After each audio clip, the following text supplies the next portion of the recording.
کیونکہ جو چیز دکھاوے کا ہوا ہے وہ اللہ تبارک و تعالی ہرگز قبول نہیں کرتا۔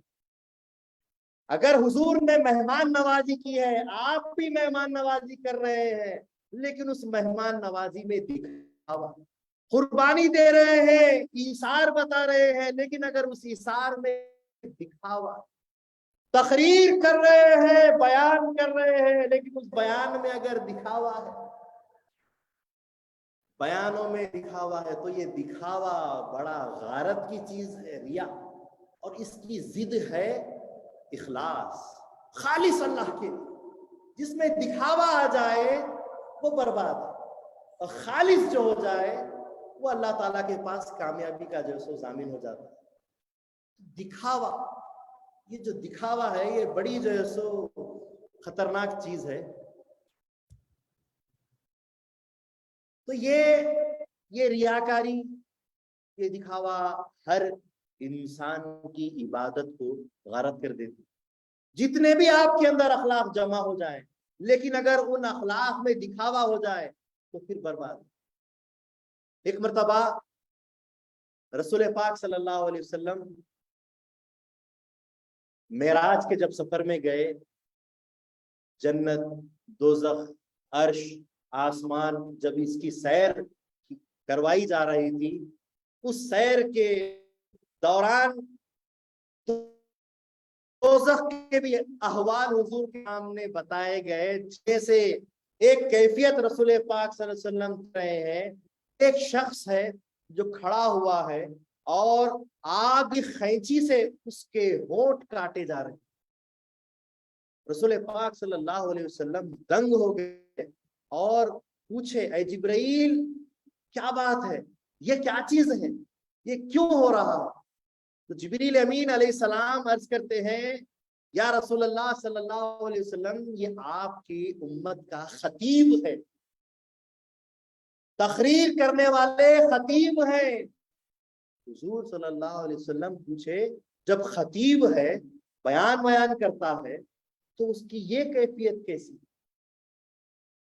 تو حضور صلی اللہ علیہ وسلم سے جبریل امین عرض کرتے ہیں، یا رسول اللہ، یہ جو بیان کرتا تھا وہ خود نہیں کرتا، دوسروں کو نصیحت تھی، خود کے لیے فضیحت تھی۔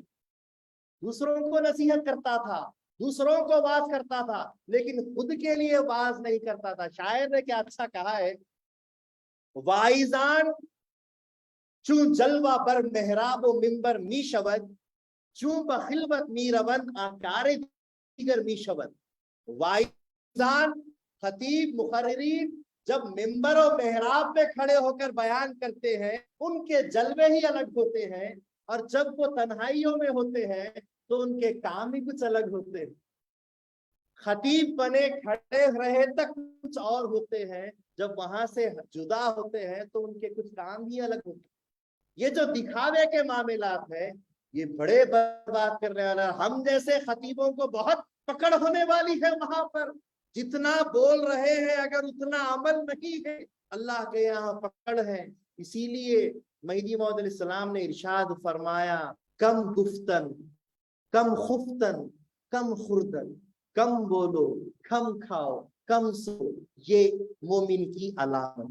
ہمارے جیسے گھنٹوں گھنٹوں پکارنے والوں کا بڑا برا حشر ہونے والا ہے، بہت برا حشر ہونے والا ہے۔ ایک مرتبہ رسول پاک صلی اللہ علیہ وسلم فرماتے ہیں صحابہ سے کہ میں آخری وقت کے جب مسلمان مجھے بتائے جاتے ہیں تو پریشان ہو جاتا ہوں۔ تو صحابہ نے عرض کی، یا رسول اللہ صلی اللہ علیہ وسلم کیا بات ہے، کیوں پریشان ہو جاتے ہیں، وضاحت فرمائیے۔ تو رسول پاک صلی اللہ علیہ وسلم فرماتے ہیں کہ آخری وقت کے مسلمانوں پر میں ڈرتا اس لیے ہوں، یہ ڈر اس لیے نہیں کہ وہ چاند سورج کی آگ کی پوجا کریں گے، یہ ڈر اس لیے ہے کہ وہ اپنے نفس کی پوجا کریں گے، ریاکاری کریں گے، عبادتیں خود کے لیے کریں گے، اپنے لیے کریں گے، میٹھی میٹھی باتیں کریں گے، بڑے بڑے جو سورتیں پڑھیں گے، آیات پڑھیں گے، لیکن یہ سارا کچھ کس کے لیے ہوگا؟ خود کے لیے ہوگا، اللہ کے لیے نہیں ہوگا۔ میں اس بات سے خوف کھاتا ہوں۔ حاضرین گرامی،